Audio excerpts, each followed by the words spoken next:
We're going to start with can't touch this. And of course, what you couldn't touch in the 1930s, 40s, 50s, 60s, and early 70s was the Bambino's record of 714 home runs. So let's take a look at that. I'm going to start with a quiz. So get ready to type in the chat. Babe Ruth had his first baseball card, 1914. It showed him with Baltimore. So take some pride, BBRC chapter. Anyways, first baseball card, 1935, finished his career, or pardon me, 1914, finished his career 1935. What do you think was the first year you could turn over your Babe Ruth baseball card and see how many home runs he had? Just type some stuff in the chat.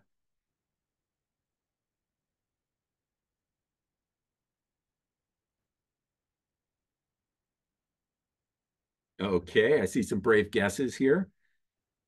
Okay, all right. So I see things as late as I think 1948 or 49, as early as 1922, 1918 popping up. So kind of a range. The answer may surprise some of you, especially if you put something early. So the first card that I'm aware of to indicate Babe Ruth's total number of home runs was his 1933 Gaudy Sport Kings card. One of our attendees, Matthew Glidden, I think, has some pretty solid research that many of these cards were issued, in fact, in early 1934. So nonetheless, we'll call it a 33. And what does it say? I got to hide some faces so I can see my own notes. What does it say? It says on the back of the card, he's clouded 687 home runs during his professional career. So obviously we're near the end of his career, but we get that home run total. Now, you might wonder, why wouldn't a card have remarked on his total and when he had 500 or 400? And keep in mind, even when he had 100 home runs, that was a lot back then. Well, mainly it's because most cards, not all, careful, but most cards prior to this time really had no back at all. They were either blank or they just advertised a product. Maybe they had a checklist, maybe they had the player's name, but the concept of a bio was a relatively new thing or a relatively uncommon thing before 1933. So it's not so much that his home run totals weren't notable. It was more that it's just the way baseball cards were. They didn't really have any useful information on the back. So this is the first time, but what I'm doing in this presentation is really talking about the evolution of the home run record. And so I want to point out here, we have 687 home runs, but it's not framed as the record just yet, right? It probably went without saying, because if you want to think about who was in second place and how far back they were in 1933, there was quite some distance between Ruth and anyone else. But let's fast forward a few years. And if you were a fan of puffed wheat cereal, you might have pulled this trivia card out of your cereal box. And it says on the back, who has hit the greatest number of home runs? And the answer, Babe Ruth has hit 686 in 20 years of play. So now what we have is Ruth's home run total, but also framed as the record. So that's a little bit of an evolution if we're looking at collectibles. Now, those of you keeping score at home, and that's kind of what SABR folks do, may have noticed it was 687 on that previous card, and it's 686 here. So you might imagine some proto-SABR researcher combing box scores and discrediting a Ruth home run for the Quaker Oats Company. I'm not too sure why they would have differed by one home run. I will say that Quaker Oats got it right, at least according to modern record keeping. 686 was where he was going into the start of the 1934 season. Now, from there, from 686 or 687, if you like, the first Ruth card to get to his career total of 714 was actually from the inaugural set of Hall of Fame postcards. And that information came directly from the earliest version of his Hall of Fame plaque, which notes gathered 714 home runs in addition to 15 in World Series. That was practically the whole plaque. They didn't have a lot to say back then, right? This was before SABR Bio Project, I guess. Also, we get a little mythical origin story of baseball itself on the back of the card. So now we have his career total. Interestingly, not framed as the record, but again, it went without saying, one would suppose. Now we get to a card that's probably familiar to members of the Baltimore Babe Ruth chapter, especially readers of the Baltimore Chop, because it was covered in your 75th anniversary of Babe Ruth's death issue last summer. I wrote a little piece on it. So if you haven't seen it, you can check it out later. At any rate, back of this card notes Ruth as the greatest of all home run hitters, smashed 714 round trippers. So again, we got the 714. That's not a surprise. He was retired. In fact, he was deceased. So we're not expecting that home run count to go up. But we have this phrasing, greatest of all home run hitters. Note that's different from saying record, right? But it's still something else. It's still a statement about his home run total that we haven't seen before. The very next year, we have a little bit of fun. This is a set of cards that you could buy at the Hall of Fame gift shop in 1950. And each year after that, for a while, they would add new cards to the deck of the newly inducted Hall of Famers. And on the back of the Ruth card, we see this unity of muscular power and speed. So I'm counting on someone in this audience to do a presentation on the speed of Babe Ruth someday. But for now, built a lifetime mark of 714 homers, a record never approached. So again, right, I like to look at the evolution of this home run record. We see the lifetime mark of 715. It's framed as a record. It's also noted as a record never approached. In other words, nobody's even close. At this time, you probably know this as well as I do, next in line behind Ruth was Jimmy Fox, Maryland's own Jimmy Fox, 180 home runs behind at 534, and of course retired already. Behind that, Mel Lott, 511. Behind that, Lou Gehrig, 493. So very much a true statement, a record never approached. What's interesting to me is it's not framed as a record unlikely to ever be approached. So that's actually something, as I was doing the research for this presentation, that surprised me. I expected to see a lot of cards where you'd flip them over and they talk about how nobody would ever break this record. And I really didn't find that. Really, I just found some very factual, present-oriented statements about the fact that at the moment, nobody's close. Also, we learned from the back of this card that Ruth liked fun and frolic, another true statement. 1952 Topps, the less famous of the two sets. They were known for that year, I suppose, with baseball players in them. Ruth was actually the only baseball player in this set. And what we see here, the card back, by the way, mentions his time with the Baltimore Orioles, so that's cool. But it says in 1920, he was sold to the New York Yankees and became the home run king. So this is 1952, right? Few years, I suppose, after his death. And certainly several years after he retired. It's the first card that I'm aware of that uses the phrase home run king. So that's a phrase that, of course, is associated with Hank Aaron and 715 or 755, if you like, for quite a while. What's interesting, and I'll show this with some other collectibles, is when there's reference to Ruth and the home run record, or even phrases like the home run king, just as often, if not more often, I believe they're referring to his 60 home runs in 1927 and not his career total. Of course, when we hear Aaron as the home run king, clearly it's the 715 or 755. So here are a couple contemporary magazines just to drive home that point. We have Ralph Kiner on the cover of Sports Album in 1950, and it says at the bottom, this is Kiner's year to break Babe Ruth's record. Well, Kiner's only played 3 years so far, so clearly they don't mean 715. Maybe they mean Kiner could hit 61, right? Well, neither of those things happened, but we just see Babe Ruth's record. We don't see Babe Ruth's single season record from context, obviously, single season. Same thing, here's 1953. Our sports magazine, editor Jackie Robinson, so that's super cool in its own right. But above Larry Doby's hands, we see in tiny print a caption that says, he can challenge Ruth's home run record if, right? Well, if you know about when Larry Doby came into the American League, how old he was already, etc., well, by 1953, I think there would have been a 0.000 chance of him hitting 715 home runs, probably not a huge chance of him hitting 61, but nonetheless, from context, again, Ruth's home run record referring to single season, not career. I'll beat a dead horse here. Here's a set from 1954. It had a handful of baseball cards, but most were more traditional historical events, Civil War, Lincoln assassination, things like that. And what we see here on the front of the card, Babe Ruth sets record. And you can tell from the date or from flipping the card over that, of course, they mean single season, 60 home runs, 1927. Let's get into the 1960s. And we've got Fleer baseball greats. So Topps at the time had essentially a monopoly on active players. And so Fleer still wanted to be in the baseball card space. And one of the things they figured out they could do, they also had some Three Stooges the year before, by the way, and a Ted Williams set.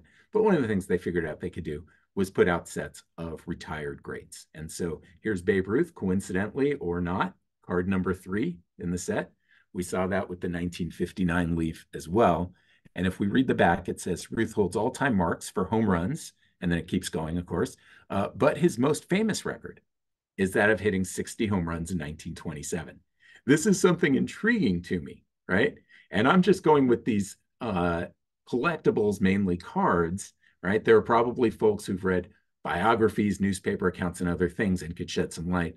But I'm intrigued by the fact that his most famous record is the 60, not the 714, because of course the 714 was so far and beyond any accomplishment of a mortal ball player to this point. And meanwhile, we know that the single season record was threatened by Fox and Greenberg. Hack Wilson came close in 1930. Roger Maris, of course, would topple it the next year, but Fleer didn't know that yet. So it's just interesting to me that the single season record, which really did have contenders, is the greatest one, and the one where nobody's even close is secondary. But at any rate, that could be somebody else's talk. 1965, this is a super oddball issue. Picture like Venetian blinds or something, or, depending how you pull or push the tab, you get Lou Gehrig or Babe Ruth on the front. On the back, you can read about them both. And what do we see? It echoes a statement we saw before. Ruth's lifetime total of 714 homers remains unchallenged. Again, I'll point out, remains unchallenged, factual statement. It doesn't say anything about will never be challenged. That's interesting to me because he's so far ahead. Could anybody imagine somebody breaking the record? I don't know. So here he is, 180 above Fox. Interestingly, if you go all the way down to 14th on the list, you have Henry Aaron, and he's at about half of the Ruth total. So enough about Babe Ruth for now. He will make a comeback, but it's about time we go to part 2. So from the MC Hammer discography, this is Hammer time. We're going to go to a quiz again. This is known, by the way, among collectors sometimes as a hobby flex. I'm showing off my best Hank Aaron cards for you here. I have his full career, 1954 to 1976. And I'd love to have you type into the chat the first year that a Hank Aaron card would have mentioned Babe Ruth. So take some guesses and then I'll tell you the answer. Okay, good guess from Vince. Good guess from Carrie. Great guess from Dennis. I'm seeing great guesses from everybody. Mark, pretty bold with the 1961. Okay, so I'm seeing a lot of 69, 70, 71, and I think the consciousness of the chase, let's say, probably began to peak around then, if that's such a thing. Bill, 1968. Perfect. The answer will surprise almost everybody here. It was 1955. Seriously. So Aaron had 13 career home runs. Why would he be compared to Babe Ruth? Well, I didn't say compared to Babe Ruth. I just said, when is Babe Ruth mentioned? If we flip the card over, it's actually the trivia quiz. True or false? No one's ever hit a homer over the roof of the Yankee Stadium. And the answer, it says it's upside down, but true. Not even Babe Ruth. So there you have it. We have Babe Ruth making his first appearance on a Hank Aaron card. It was all the way back in 1955 when Aaron was 701 home runs away from tying, 702 home runs away from breaking the record. Now, those of you who enjoy the Negro Leagues legends like I do probably know that Josh Gibson either did or didn't hit a home run completely out of Yankee Stadium. And so one of the ways I like to think about this card is it's only Hank Aaron's second year, and he's already being tied to Babe Ruth and Josh Gibson, 3 of the 4 hitters on Home Run Mount Rushmore in only his second season. That's pretty cool. Okay. So I promised it wouldn't only be baseball cards. We're looking now at a Jet magazine from 1959. Red Hot Hank on the cover. I love this magazine. I love this cover. Also a great picture of Aaron studying film. And there's a bold prediction made for Red Hot Hank, but it has nothing to do with home runs, right? While there were predictions that Kiner or Doby might topple a Ruth record, with Aaron, it's actually that Rogers Hornsby and Braves manager Fred Haney believe Hank Aaron will be the next man to hit 400. So this is consistent with a lot of sources around that time and into the 60s, where Aaron was portrayed as a great all-around hitter, but not really thought of as a home run hitting beast, right? Kind of a five-tool player, all-around good hitter, not necessarily known for home runs, even though he was piling them up at a pretty decent clip. We'll go ahead 5 years and we'll see the same thing reinforced. 1964 Topps, this beautiful card, the two best players in the National League. Apologies to Clemente, Frank Robinson, Sandy Koufax, but I don't know how you beat these two guys. And anyways, what is Hank Aaron Topps in NL4? Well, if we flip it over, we see that his 320 average is the highest lifetime batting average of any active player. So again, right, it doesn't say he's bad at home runs, but the point is, here's Hank Aaron being identified as tops in the National League, and it comes down to batting average, not homers. Now, I call that a cardboard reunion 8 years in the making. Some of you know this already, but if you don't, it's kind of fun. We're going to go back 8 years to Hank Aaron's 1956 Topps card, and where we're supposed to see Hank Aaron sliding home, there was a boo-boo. And in fact, the artist used a photo of Willie Mays. And I've shown that source photo right alongside the card. So now if you're keeping score at home, we have Hank Aaron's 1955 card linking him to Babe Ruth and Josh Gibson, and his 1956 card linking him to Willie Mays. So of course I'm being a little bit tongue-in-cheek, but I like to imagine there were gremlins at the Topps factory who knew he was destined for greatness even that early in his career and decided to go ahead and link him to the greatest the game's ever known. All right, with that, we'll get back to our program. 1966, we've got an 8x10 you could pick up at your gas station after you fill your tank, depending where you live. And what's notable here is this is, I believe, the first Aaron collectible to remark upon his career home run total. So he had plenty of baseball cards up to now where you could flip it over and you could look in the stats section to see how many home runs he had. This is the first one that saw his home run total as interesting or notable enough to bring it into the bio or the narrative. So it says in his career, he's hit a total of 398 home runs. Okay, still nowhere near Ruth. And one of the things I want to reinforce for all the collectibles I'm showing right now in this part of the talk is even if home runs are mentioned, there's no mention of Ruth and there's no mention of contending for the record. Those are going to come much later in his career. Now, when you're at 398, obviously, you're probably going to have 400 soon, but let's take a quick look at the home run leaders first. At the time this portrait came out, home runs through the end of the 1965 season, you actually have Aaron 12th all-time, but in the threes, which is nowhere near the sevens, and in fact, fifth among active players. So if there were folks, if there was SABR in 1966 and folks were sitting around at their SABR meeting talking about maybe who could beat Babe Ruth's record someday, maybe Aaron would have been mentioned. Probably Mays would have been mentioned a little sooner. And then, well, with Matthews, Mantle, and Banks, I think all of them were definitely on the decline. So it's hard to say. But the point is, Aaron, I don't think had really risen into that consciousness just yet. Nonetheless, 398, not bad. Well, right after 398, you're going to get 400. The back of his Topps card in 1967, this is his first Topps baseball card to touch on his home run total anywhere other than in the stat line. So it says the fabulous veteran reached a milestone on April 20th when he cracked his 399th and 400th, so same game, against the Phillies. So we've got him now in the 400 home run club. And again, that's notable enough to bring into the narrative. 500th home run. Didn't take long after that. Bastille Day, 1968. If you were at the game or you went to eBay, 50 years later or whatever, if you were at the game, the Braves handed you a little souvenir card that you could fill in. They also held a night in his honor about a month later, and you get a nice pin. So that's 1968. Toward the end of the year, we do have a little bit of a race or a chase. So we're looking at a Jet magazine toward the end of the 1968 season. I'll set the table. Mays at the end of that season had 587 homers, Aaron 510. So Cover story, you can see it. Hank Aaron blasts racism in baseball. And in the article, he says, I'm not worried about catching up with Willie. So a little bit of a home run chase, not chasing Ruth, but the reference here is Willie Mays and his 587 homers. He does say, I'd like to catch up with Stan Musial, who's now vice president of the St. Louis Cardinals. The whole focus of this article was opportunities for Black players after retirement.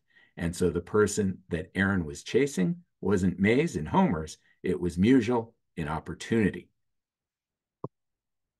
We'll go to 1969, and here's Aaron's Topps card. Well, again, in the narrative, right? The stat line always has his homers, but now in the narrative, we see last season, Hank wielded his usual potent tomahawk and became only the 8th player in baseball to reach the 500 homer plateau. Again, no mention of Ruth. Again, no mention that maybe someday he'll have the record, right?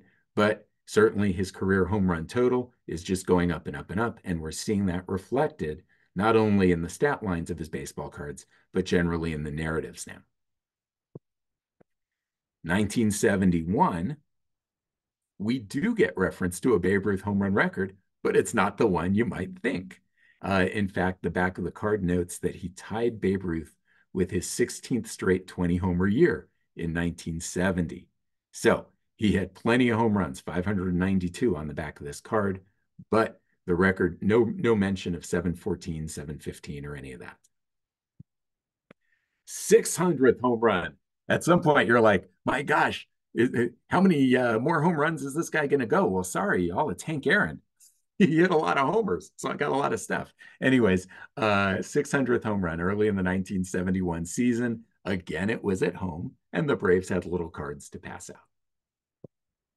So I mentioned what all these collectibles have in common that reference his home run total is that they never do put it in the context of 714, 715 Babe Ruth, etc.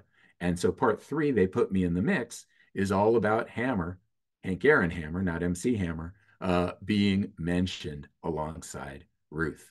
So let's take a look at the first instance of it that I'm aware of, and it's a Jet magazine, April 13th, 1972. You can see the cover story. Aaron aims his bat to break Ruth's record. And this is very much definitively a reference to 714 or 715, if you like.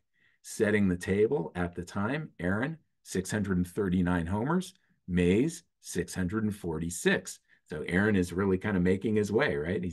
He used to be way behind Mays, not so much anymore. Let's listen to each player talk about the Ruth record. Here's Willie Mays. What's so important about this record being broken? I'm not trying to break the record. It's been around for quite a while. So kind of the opposite of records are made to be broken from Willie Mays. How about Aaron? He says, I'm not going to deny that I'm trying to break Ruth's record. It's important to me, and I'll be disappointed if I don't make it. Now, you know, Aaron, he was rather a humble man, and he wasn't looking for more fame or to pad his ego. He actually goes on to explain why the record was important. And he says it would be great for young Blacks to be able to open up a baseball encyclopedia and see that a Black person was the one who equaled or passed Babe Ruth's home run record. So I'm not sure, SABR folks, if this means Aaron was aware of the Big Mac in 1969, the Macmillan Baseball Encyclopedia, or if he's just using the phrase metaphorically. But you get a little bit of insight into his motivations and his belief also that he could break the record. So this is early 1972. Topps had a card in 1972 that mentioned Babe Ruth in terms of home runs. It was actually a Reggie Jackson card. Topps was a little weird with their inaction cards that year, and so the back of the Reggie card was a highlight referencing Hank Aaron's 600th home run, and it notes, this was off Gaylord Perry, you may remember, but it notes that Aaron is the 3rd slugger to reach the 600 plateau after Babe Ruth and Willie Mays. So it's not quite saying, look out, Babe, here comes Hank, but at least we're seeing his career home run total now. It's evolved the way that it's framed. It's now framed in the same context as Babe Ruth, at least more than before, if not all the way. Now, 1973, it really starts to happen. We're going to have 3 straight years where Topps not only recognized that Hank Aaron was doing something special, but literally redid their entire set.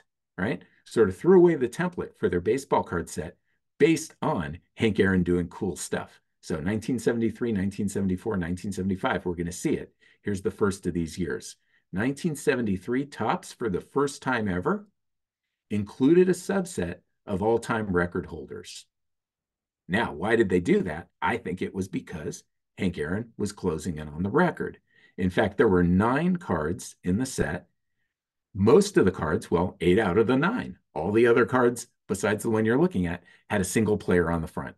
Hits, Ty Cobb; strikeouts, Walter Johnson; wins, Cy Young. You get the idea, you know baseball's record book. For home runs, it was card number 1 in the set, and we see Aaron and Mays just under Ruth. So maybe this was Topps saying, hey, something pretty special could happen this year. Let's make sure our young collectors know about it and are ready for it. So Aaron also had another card in the set, his regular card, I suppose we could call it. And we see here on the back, again, alerting young collectors, Hank needs only 41 homers to tie Babe Ruth's all-time record. And they put that with the cartoon where every youngster looked at the cartoons on those cards because they were always cool. So anyways, we are on alert. Could it happen this season? Well, it could, right? For Aaron to hit 41 or 42 home runs, that kind of thing has happened before. Certainly not a guarantee, but it could happen. Be ready. So, of course, it didn't happen, but Aaron did come pretty close. Let's take a look as he got closer and closer to 714 or even 700, some of the magazines that were coming out. So this is all the way from Venezuela. Sport Grafico, kind of the Sports Illustrated of Venezuela, or the sport magazine of Venezuela, if you will. And notice the cover, right? I'll use my Spanish language skills to translate. It says Operation 714. There you go. Something I'll point out that's interesting, right? When we think about what Aaron was shooting for, we might commonly think 715 for whatever reason. On this magazine, and we'll see it again soon out of Venezuela, 714 is more the focus than 715. Not sure why, but just observe that. So what else? Jet Magazine, July 19th. This is fun. July 19th, 1973. Hank Aaron discusses racism and his race for Ruth's record. So again, the Ruth record, part of the cover story. Great picture, by the way, that black and white. That's Dick Allen with Hank Aaron at the batting cage. So Aaron's at 694 homers when the article's written. The author's kind enough to tell us how many, right? So we don't even have to work hard to find that number. It's right in the article. Here's Hank Aaron again. This is mid-July 1973 saying, I want the home run record as badly as I can get it. Well, who here remembers Guy Bush? He actually won almost 200 games, but I'm going to say outside of a SABR audience, nobody even knows his name. His claim to fame was that he gave up Babe Ruth's 714th home run, as well as his 713th, by the way. Well, what does Guy have to say? Guy Bush, he was still alive, and he chose to comment for Jet Magazine. He said, if I was pitching and Aaron came up needing one more home run to break Ruth's, I'd dust him off. Anything to get him out of the game. Well, that's kind of being a poor sport. So you all know this. Don't be that guy. Now, luckily, not everybody was that guy. Here are a couple pitchers that had a very different take. Reggie Cleveland. If he's going to get it off somebody, it might as well be me. This is all out of that Jet magazine, by the way. Larry Dierker. I wouldn't be doing it to get in the record book or for the endorsements I might get. I'd just do it for the hell of it. All right. Fantastic, guys. By the way, Bowie Kuhn was aware of this kind of thing, and he threatened long-term suspensions for any pitchers that looked like they were making it too easy for Hank Aaron to break the record. All right. But history has celebrated these two pitchers. What do I mean? They each have SABR chapters named after them. In Ohio, we have a Cleveland chapter, and down in Houston, Texas, we have a Larry Dierker chapter. Okay. So obviously these guys were on the right side of things, and SABR has recognized that. Now, who else wasn't that guy? Well, I'll say my collector buddy, Jeff Ash, who I've met on social media. Jeff actually wrote a letter of encouragement to Hank Aaron. So you all know Hank Aaron got a lot of negative letters in the mail. Well, he got a lot of love as well. And so July 19th, same date as that Jet magazine, Aaron writes back to Jeff, second paragraph. It's very heartwarming to know you're in my corner. I'll always be grateful for the interest you've shown in me. as the so-called countdown begins, please be assured I'll try to live up to the expectations of my friends. So how awesome is that? If I were Jeff, this would literally be my most prized collectible, a letter from Hank Aaron himself, or at least the Braves secretary. We don't know. Now, July 19th, might the mail have taken 2 days? Might Jeff have gotten this letter in his mailbox the day Hank Aaron hit his 700th home run? It's possible, I suppose, right? So July 21st, home run number 700. The Braves again were there with a certificate. I have a theory, and it's only a theory, that nobody really thought about a certificate until Hank already had 699. They couldn't get the artist, and they just made this kind of ugly looking weird thing, right? It reminds me of like a 1982 video game style font on the 700th. But still, well, if you were at the game, you got to see that homer. Pretty cool. And you got a little souvenir. So here comes Newsweek. Now, this really underscores how much the chase had become a story, because Newsweek was not in the business of putting baseball players or even any athletes on the cover. What we see here, though, is Hank Aaron, of course, Babe Ruth, and the cover story, chasing the Babe.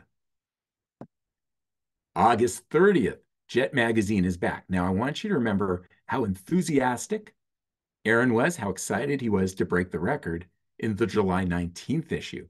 Well, here he is August 30th. He's at 701 home runs, getting really close. And if we look at the caption, it says, Hank patiently awaits his turn at bat in no hurry to catch the Babe. Then on a rare fishing trip in Mobile, he hauls in a croaker fish. The implication, that juxtaposition, is telling us Aaron was more anxious, more excited to catch a fish than catch the Babe. So quite a change of heart from only about 6 weeks earlier. And it may be that the negativity, the hate mail, the death threats, all the racist things that were coming his way kind of changed his outlook on the record. I don't know, but that would certainly make sense, right? For now, we're skipping from July 19th to August 30th, but there's certainly a change of heart. And it's really underscored here on when he breaks the record. He says, I'll probably take the bat and glove, lay it down, and just forget about it. I feel like I've had enough aggravation. So unfortunate, but the chase had really gone from sort of an exciting thing to essentially a burden that he had to carry with a lot of negativity attached. A nice Ebony magazine cover from September, cover story Hank Aaron catching up with the Babe. So no shortage of collectibles at this point, recognizing that this record was close. Black Sports, September 1973, Hank Aaron en route to immortality. Why? Well, because of that home run record. Sport Grafico is back from Venezuela.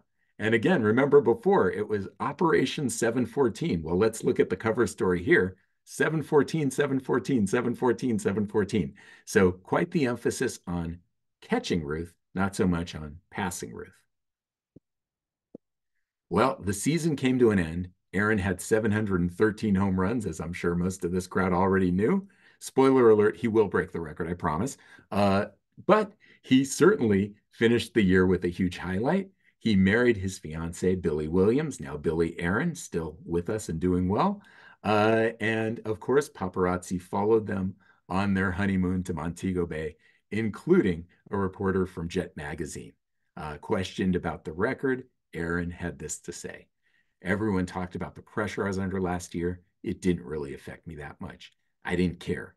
I knew I had a job to do. So we see kind of this swing from being excited about the record to kind of dreading it to being a little bit apathetic in the off season, right? Now, these are just specific days, right? Maybe the next day he might have said something different.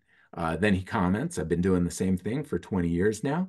There might have been some pressure in 1974 if I only had 15 or 16 home runs in 73, right? But I've never had a bad season. I've been blessed. In other words, here's Hank Aaron saying, don't worry about it. Guaranteed I'm going to hit 2 home runs at least in 1974, right?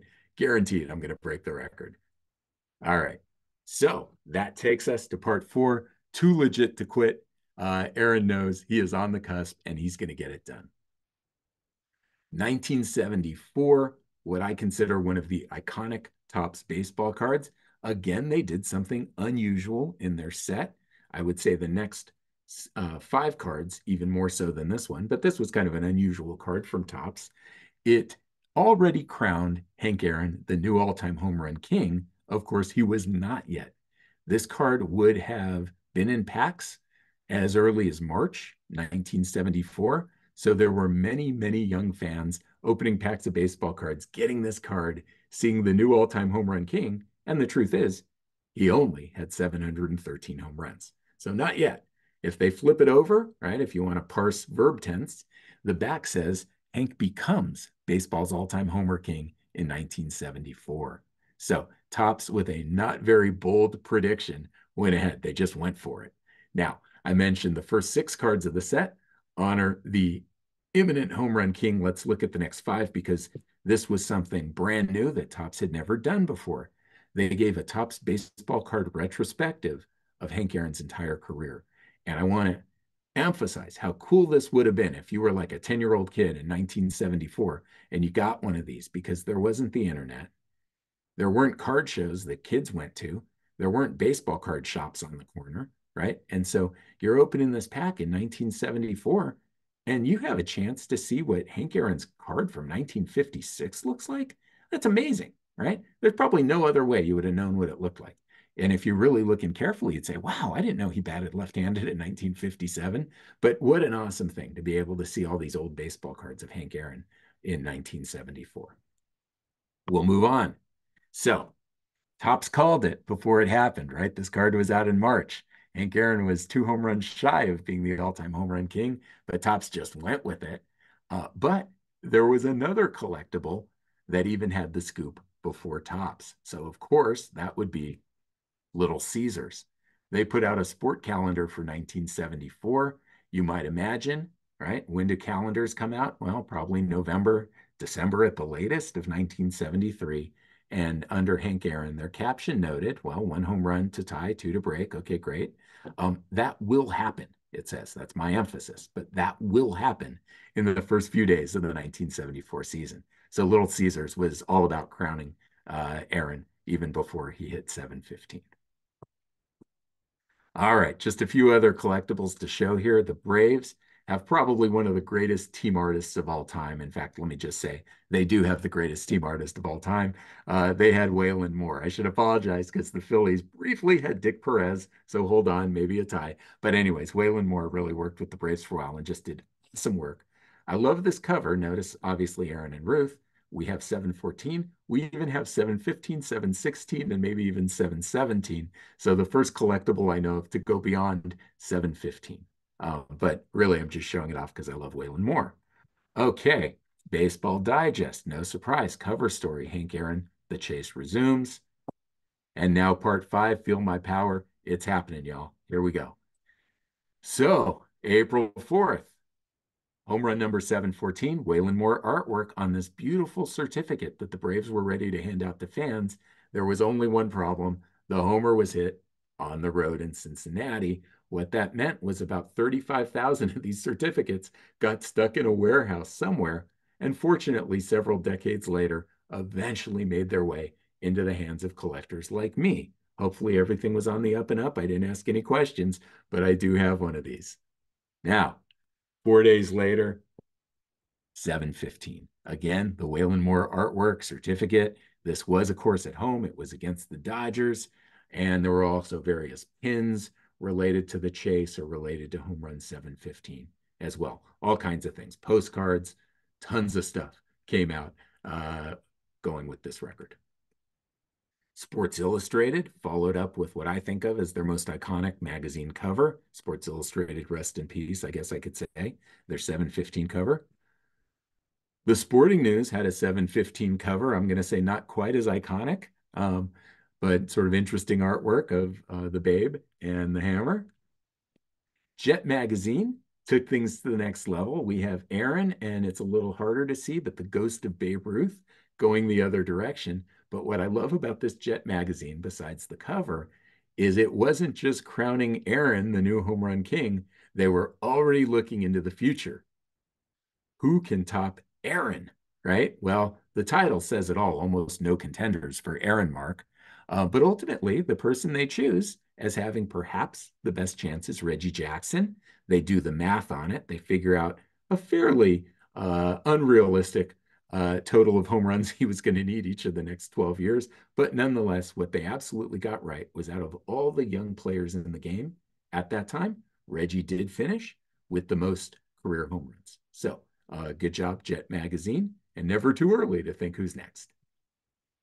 Sport, also a 715 cover. So you can see this was really, publications took notice, not surprisingly. Even outside of Atlanta, here's Hank Aaron night in Pittsburgh. And I like the phrase. It's why I showed this. It says, honoring the greatest home run hitter of all time. So that's a phrase that, of course, could spark a lot of debates among SABR members. What do we mean? Greatest home run hitter? Does it mean most home runs, or does it mean something else?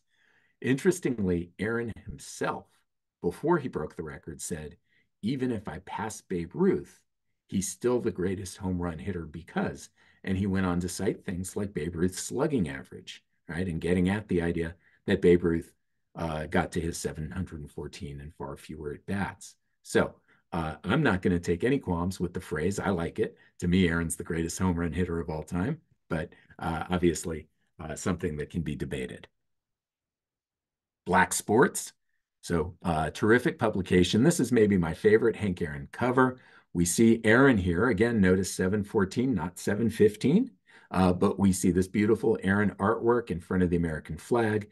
And it's really Aaron as this new American hero, or even I would say American superhero. But in contrast, we have this caption, will white America accept this black hero? Now, before I say a little more about that, I will let you know the journalist that Black Sports dispatched to cover the chase was none other than Cool Papa Bell. So that's pretty cool. If you read this magazine, you get to read Cool Papa's take on the record. His article, by the way, is called Aaron's the Coolest. Anyways, will white America accept this black hero? Well, we know most of white America absolutely accepted this black hero, but not all, absolutely not all. So there's a lot I could show here. I'm going to go with some incredible artwork that Chuck Stiles put out in 2021. He released this painting independently in baseball card form in a very limited quantity. It's called Mail Day. And if you really were to zoom in, you'd get a sense of the kind of mail that wasn't so friendly that Aaron was receiving in his run-up to the record. I would say definitely, if you're just a fan of art in general, check out Chuck Stiles. He's doing amazing work almost daily, celebrating Black history, Black culture. So let's go to 1975. Yeah, we're almost at the end of Hank Aaron's career. But let's go to 1975, and I'll contrast things now with how cards work today. For those who still collect cards, you know this. If Shohei Ohtani hit 3 home runs today, when could you get a card celebrating that achievement? Tomorrow. Literally, it takes 1 day for a new baseball card to come out commemorating something. I'm reminded there's a George Carlin line that says, how can you be nostalgic about something that just happened? But that's the modern hobby. The card would be out the next day. Well, baseball cards didn't work like that in the 1970s. If Hank Aaron broke the home run record, sets homer mark, as we see in the bottom, in early 1974, you're not going to get a card about it until the start of the 1975 season. So essentially, it took a year. Now, I mentioned Hank Aaron really kind of broke Topps baseball cards. Just like in 73 and 74, Topps did very unique things to accommodate Aaron's achievements. Here, this was the first year that Topps created a highlights or record breaker set celebrating achievements of the prior year. It's the very first time they did it. They would go on to do it for many, many years after. But this was the first, and I would assume inspired by Hank Aaron breaking one of the most hallowed records in all of baseball. Now, other things happened in 74 as well. Lou Brock, of course, broke the single season steals record. There were several cards in the subset, but the point is it was a first for Topps, and all I would say because of Hank Aaron. Couple other Aaron cards I'll show before we move away from the Home Run King. 1976, both these cards, by the way, are going to be independent artists named Bob. 1976, Bob Laughlin, one of my favorite artists, did a set called Diamond Jubilee, celebrating 100 years of the National League and 75 years of the American League. He was a clever guy, Bob Laughlin, because Jubilee anniversary can be 75 or 100. So he worked it both ways. Well, of course, it's Aaron making the set. But one of the things that's interesting is he references Aaron's Negro Leagues origins. So he references the Indianapolis Clowns on the back of the card. It's the first Hank Aaron baseball card to mention his Negro League origins. I could say tied for first because Bob Laughlin the same year also put out an Indianapolis Clowns commemorative set of about 30 cards with a lot of Clowns players. Aaron had a card in that set as well. Now, how about the other Bob? Well, that would be Bob Parker, and I'm going to take him to task a little bit. It's a lovely card. I love his artwork, kind of newspaper, editorial, cartoon style, or some of those great, great drawings you'd find in old newspapers of ball players. So I love Bob Parker's artwork. But he did something here that I think is a little bit tacky, although I know a SABR audience loves numbers and probably is happy to see these. But what Bob Parker did was here's Ruth, here's Aaron. These are the all-time home run specialists. And rather than just give how many home runs they had, he had to include their at-bats as well. I think he was maybe trying to make a point. I look at it this way. When I was a kid, Joe Montana won 4 Super Bowls in his first 9 years, never lost a Super Bowl. Well, eventually Tom Brady came along and won his 5th Super Bowl. Imagine if the card came out celebrating Tom Brady by putting the two side by side. Joe Montana, 4th ring in ninth season, no defeats. Tom Brady, 5th ring in 16th season, lost twice to Eli Manning. It's true, but do we have to go there? Do we have to rain on the parade? So anyways, Bob Parker, I didn't love it, but it's still a cool looking card. All right. With that, we have come to part 6, the final part of the presentation. Do not pass me by. And this is where some of you may need to cover your eyes. I've built in trigger warnings. So trigger warning. Many of you, I know, are picturing a certain giant slugger, and you're thinking to yourself, Jason, his home run shouldn't even count. Well, maybe, I don't know. But Sadaharu really did hit a lot of home runs for the Giants in Japan. And so there was a set that came out. Again, this is the evolution of the home run record. So I got to go past 755. Calbee, Japanese producer of cards, put out a set called Road to 756. One of the cards in the set even included Hank Aaron. And at any rate, late in the 1977 season, O did hit home run 756. Okay, I had a little fun with you there. Well, this time I really mean it. We've got a trigger warning. Bonds, okay? Cover your eyes if that's a problem. This time it really is Bonds. 1981 Donruss. But it's Bobby Bonds. What happened here? Don't ask me. Bill Madden did the backs of 1981 Donruss, but let's blow up the stat line a little bit. Here is Bobby Bonds, credited with 986 career home runs, also an obscene number of triples. So a little bit of what I call cardboard clairvoyance. Somebody knew that a Bonds would break the home run record. Only it wasn't Bobby and it wasn't 986. But anyways, kind of some fun. So now I really mean it. Here comes Barry Bonds. So apologies to some of you. Topps 25 years after the Aaron record had a 10-card subset or insert set called Race to Aaron. These were 10 cards where they identified players who had perhaps a realistic chance at breaking Hank Aaron's record. Now, here's the funny thing. Barry Bonds was included in the set, but not related to the 755 home runs. He was included in the set for what they called the race to 2,297. Barry Bonds was literally included in the race to Aaron set as a threat to Aaron's RBI record. So that's kind of interesting. He hadn't yet had his 73 home run season, and nobody at this time was imagining Barry Bonds as a threat to 755. We'll take a quick look at the 5 players that were in the home run half of that subset. And what I love about this set is Topps literally did the math on the back of the cards. It was super SABR of them.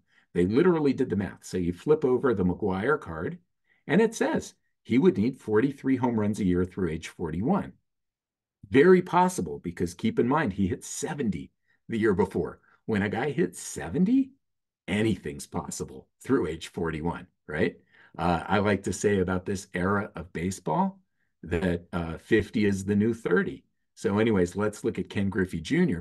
He only needed 37 home runs a year through age 39. Like I would say, you would have imagined greater than a 50% chance that he would have gotten there. Obviously, didn't happen. A-Rod, he was too new. They didn't break down the math, but they included him in the set. Guerrero, senior, obviously, 38 a year through age 41. Again, in that era, that didn't sound crazy. And how about Albert Bell, 44 a year through age 42? Well, that was pretty tough. But again, in that era, maybe, right? So legitimately, five players here who could have toppled Hank Aaron. None of them did. Ironically, the guy who did was in the RBI subset. So trigger warning, this is your final one because, of course, it is Barry Bonds. 2007, we all know how this goes. Well, Topps put out an update card or part of their update series commemorating home run 756, the long blast against Washington that gave Bonds possession of one of the most hallowed records in all of sport. I'll parse that statement a little by saying before Bonds broke the record, I think it was the most hallowed record in all of sport.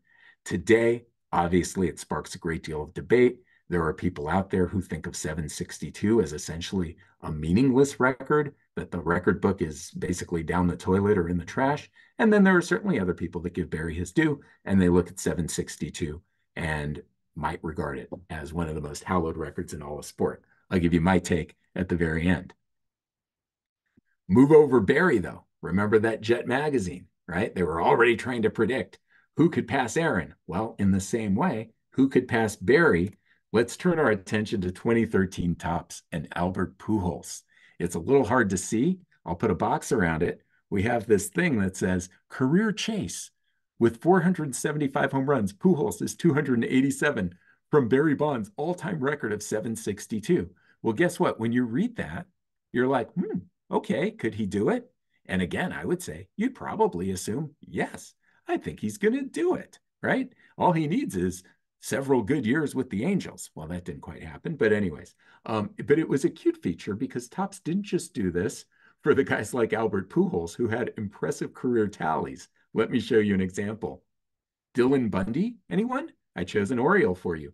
Career chase with 0 strikeouts.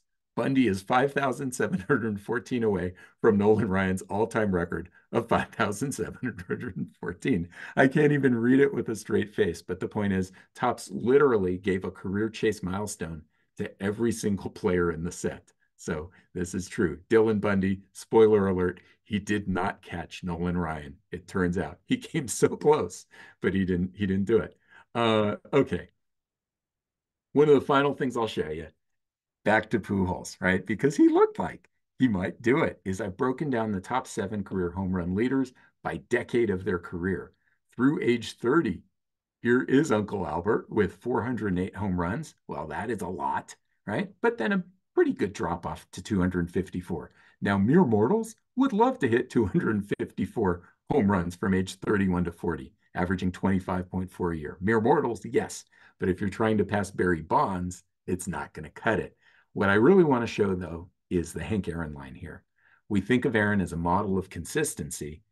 366 through his age 30 season, 367 age 31 to 40. Now, he also had 22 home runs, age 41 plus, and you might look at that and think you're not that impressed, but let me show you this. At the time, so when Aaron retired with those 22 home runs in his age 41 and 42 seasons, it was literally the third most all time behind 2 pretty big names. All right. So what about today? Is there anybody that might pass Barry Bonds? Well, I've identified 8 players that I would say have more than a 0% chance. Obviously, with Stanton and Trout, we need them to be a lot healthier than they have been lately. But at any rate, I've done the math for you. And assuming these players play through their age 42 season, probably unlikely for any of them. But at any rate, how many home runs a year they would need. I highlighted Acuna mostly because he's wearing the sweet 1974 Braves throwback jersey on the card. But also because if you think about Acuna, 35 home runs a year, hey, that's doable. Or Juan Soto, 34 a year, and he's heading to Yankee Stadium. So you never know. With that, Baltimore Babe Ruth chapter, I'm just going to close with this Aaron quote. He never wanted anyone to forget your chapter's namesake. He just wanted them to remember Henry Aaron. And the comment I'll make is that Aaron, unlike others in the history of sports who've held some record for a limited amount of time only to see it broken, I would say with Aaron, his esteem in the game has only gone up literally since Bonds broke the record. I would say Aaron at the moment is recognized on the shortest of short lists, perhaps only with Jackie Robinson, maybe Clemente, as one of the greatest, not just players, but individuals ever to put on a baseball uniform. So absolutely never forgotten. I mentioned I'd give my take. Well, if you remember, the title of this talk is The Collectibles of Baseball's Greatest Record. In my opinion, what is the greatest baseball record of all time? It is Hank Aaron's 715. I know it's not the record anymore, but to me, that is still baseball's greatest achievement, was Aaron passing Ruth. Close with an infomercial, and then if there's questions, I'll take them. Coming to a history center near you, if you happen to be near Atlanta, opening April 9th, the day after the anniversary, and closing shortly after the All-Star game next year. More Than Brave, The Life of Henry Aaron. It's going to be an amazing exhibition, 2,500 square feet of super cool stuff and storytelling related to Aaron, his life before baseball, his life obviously on the field, and his life after baseball. Added bonus, all those cool baseball cards I showed you from my collection will be part of the exhibition. So I'm proud of that as well. I'm going to go ahead and stop the share, and then Jeff or other folks, if there are questions, I'll do my best, if that sounds okay.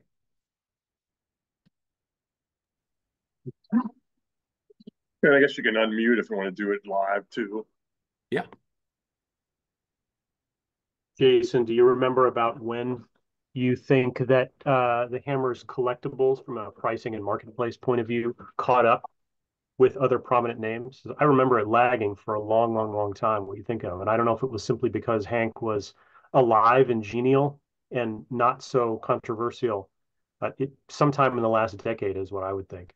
It took quite a while for whatever reason. Yeah, I think that's true. I mean, and I can place it a little bit. So for myself, from about 1993 to 2013, I didn't buy a single baseball card. I got back into the hobby in 2014. And in fact, what inspired me to get back in was I had half the baseball cards from Hank Aaron's career. And so my first goal was to finish his career.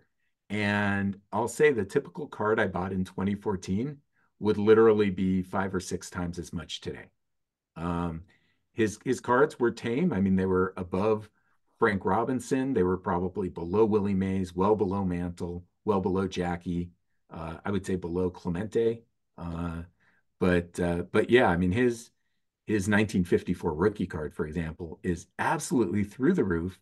But believe it or not, the most expensive card that I showed in this presentation, good luck finding it. There are two on eBay, but they'll cost you $4,000 or more. That card of him with Sadaharu O from 1977 is literally more expensive than his rookie card. I do not have that card, probably never will. But yeah, I mean, I would say definitely in the past decade, everything seemed to go through the roof during the pandemic. 2020 saw a lot of values go way up. But all I can say is I'm super grateful that I finished my Hank Aaron collection when I did, because if I got back in today and I had to rebuild half that collection, I wouldn't be able to do it. Yeah, good question. Jason, that was a great talk. I really enjoyed it. It was a clever theme tying in with MC Hammer's discography. So really nice. I was kind of curious. I remember those earlier days, back in the late '60s, early '70s, and it seemed like Willie Mays was the obvious front runner, and Aaron was an afterthought.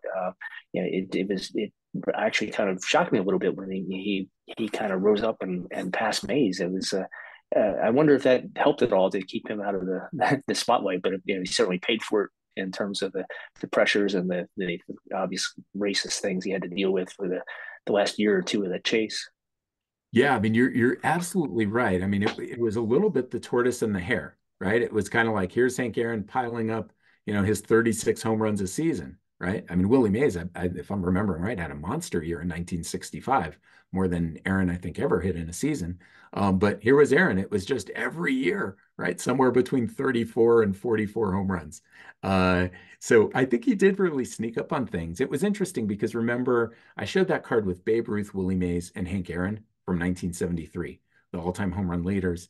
And the back of the Hank Aaron card was basically saying, hey, kids, pay attention. This guy might break the record. And so I flipped over the 1973 Willie Mays card to see if it might say something about that. And instead, it noted that Willie had been named an all-star 19 different seasons, right? So no real reference to the record. Now, this was, Willie Mays, his card was on the Mets. He definitely was done, right? I mean, he was still going to play that 1973 season, make it to the World Series. But from a home run hitting perspective, he was basically out of gas. And so, yeah, it's interesting. I mean, Aaron really did sneak up. And I think you're right. I mean, I think, with Pujols, with Griffey, maybe even with A-Rod, right? It's like if you're 30 years old and people are thinking, hey, this guy could break Aaron's record, that's a pretty big weight to carry for 10 more years, right? Bonds had the right approach. I'm kidding, I don't endorse it, but Bonds had the right approach where he hit so many home runs a year at a certain point, right? From the age of 36 or 37, right? It was just kind of like he went from not being in the picture to boom, all of a sudden he had the record, right? So he didn't have to endure that for quite as long. But I think he was also a guy who didn't really care what other people thought to the extent that many other players would have.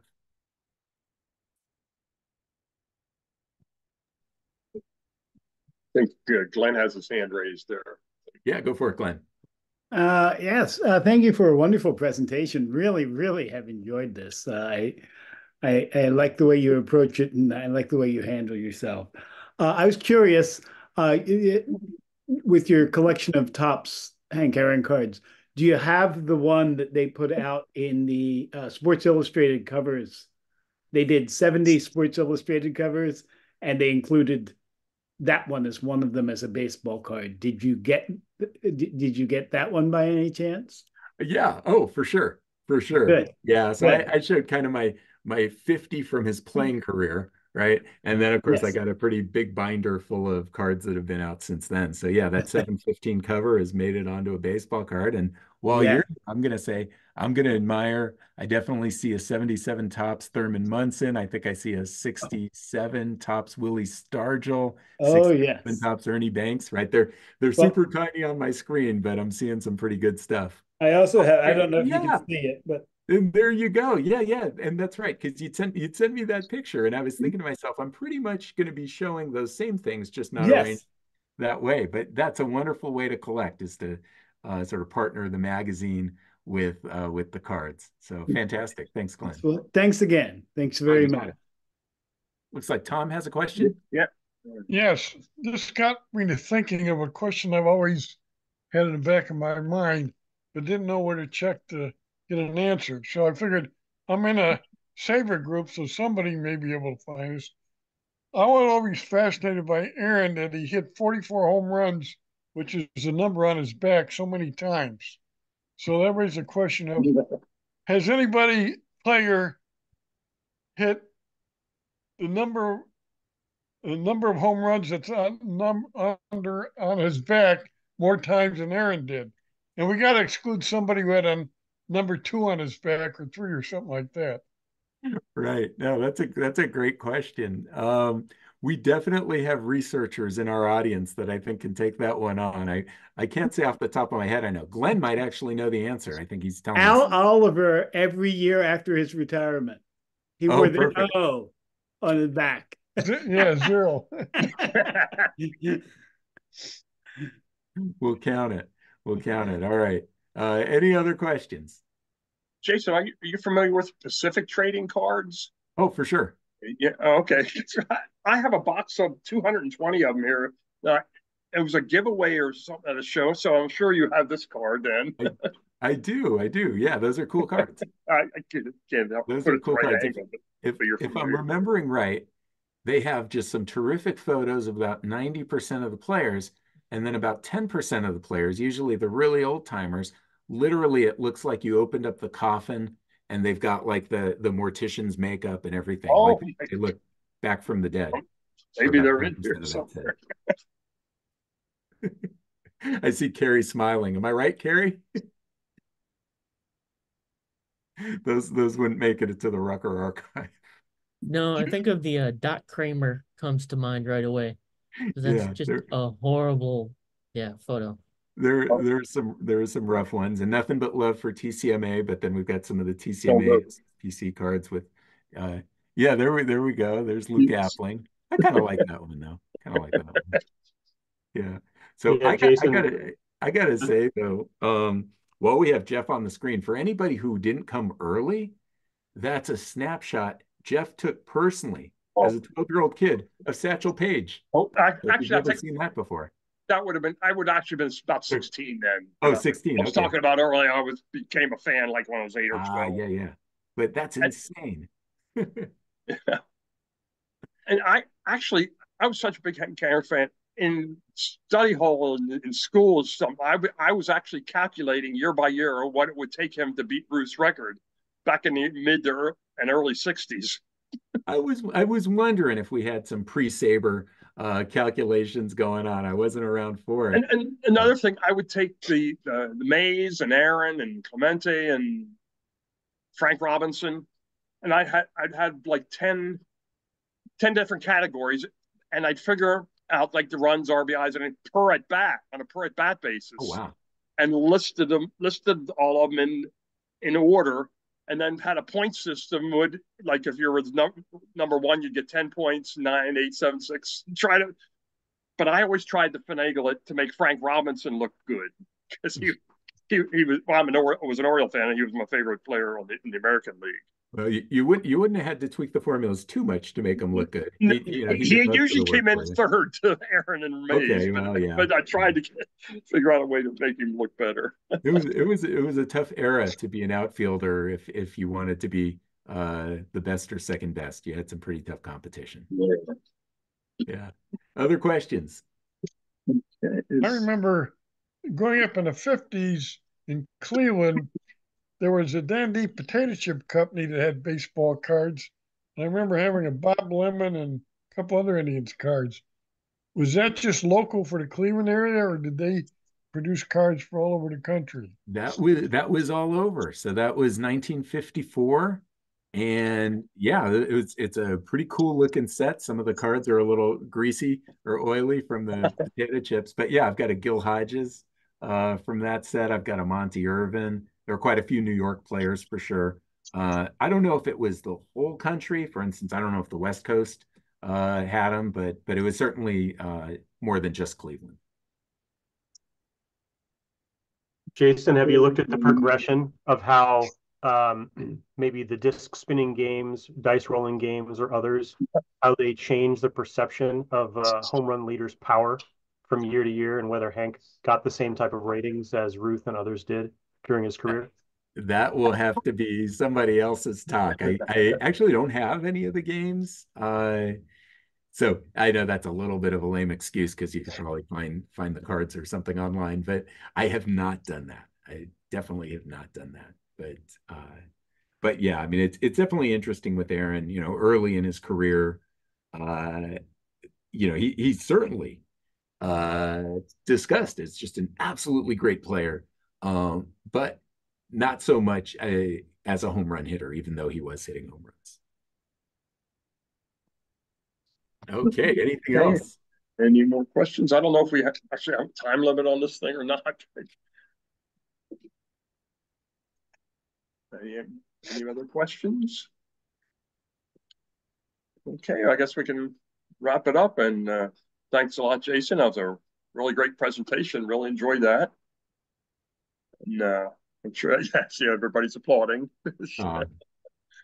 Well, hey, my pleasure. Just a pleasure to present to this chapter. And thanks everybody for your attention. I know I packed a lot into that hour. No, it's very enjoyable. And I'm glad if you did too. So thanks so much and take care. Hopefully I'll see a bunch of you at SABR 52. Yeah, all right. All right. Night, everybody.